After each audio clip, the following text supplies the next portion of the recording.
तो कर्म भोग भोगने के लिए आना ही पड़ता है। तो फिर ये जीव मुक्त कैसे होता है?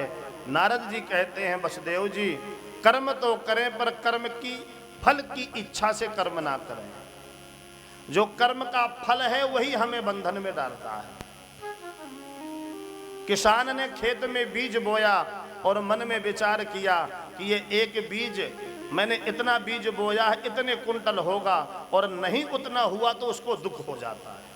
तो बीज बो दे, कितना होगा ये इच्छा मत करे, क्योंकि बीज बोया गया है तो फल तो मिलेगा ही मिलेगा। जो कर्म हम दुनिया के प्रति करते हैं वही बंधन हो जाता है, और जो कर्म हम भगवान के लिए करते हैं वही भक्ति हो जाती है। एक पत्नी सुबह उठती है, भोजन बनाती है, क्योंकि 8 बजे 10 बजे उसका पति ऑफिस के लिए जाता है। सुबह उठ करके भोजन बनाती है, तो ये तो उसका कर्म है जो बंधनदायी हो सकता है।